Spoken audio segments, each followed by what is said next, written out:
KTR sir, ఏం మాట్లాడుతున్నావు sir?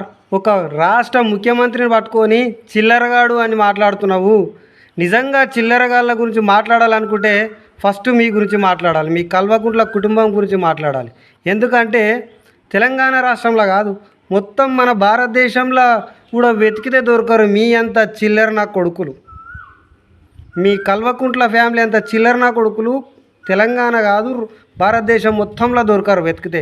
ఎందుకంటే చిల్లరకు ఆశపడి తెలంగాణ ప్రజల జీవితాలు మొత్తం తాకట్టు పెట్టి కాళేశ్వరం ప్రాజెక్టు కడితే ప్రజలకు ఉపయోగపడ్డదో లేదో తెలియదు, కానీ మీకు మాత్రం కమిషన్లు అంటే చిల్లర్లు బాగా ఉపయోగపడ్డాయి.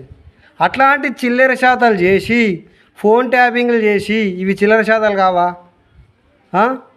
భూ కబ్జాలు చేసి అన్నీ డ్రగ్స్ దందాలు చేసి ఇట్లాంటి దందాలన్నీ చిల్లర దందాలన్నీ చేసిన మీ కల్వకుంట్ల ఫ్యామిలీ అంతా చిల్లర ఫ్యామిలీ ఇంకెవరన్నా ఉన్నారా?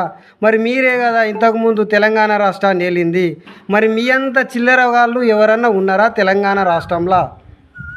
రేవంత్ అన్నను పట్టుకొని ఈరోజు ఒక చిల్లరగాడు అని మాట్లాడుతున్నావు. మిమ్మల్ని చిల్లరగాడు అననికే కాదు, ఇంతకంటే మంచి మంచి మాటలు మాట్లాడవచ్చు మేము.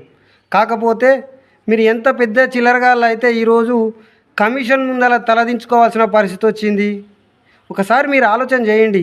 మీ అంత చిల్లరగాళ్ళు ఈ తెలంగాణ రాష్ట్రంలో కాదు, భారతదేశంలో కూడా వెతికితే దొరకరు. నువ్వు ఒక చిల్లరగాని అయి ఉండి అవతలలో చిల్లరగాళ్ళని చెప్పి ఎందుకు సంబోధిస్తున్నావు కేటీఆర్ సార్? నోరు అదుపులో పెట్టుకోండి. పదవి పోయిన ఫ్రస్ట్రేషన్లో మీరు ఏం మాట్లాడుతున్నారో మీకే అర్థమవుతలేదు.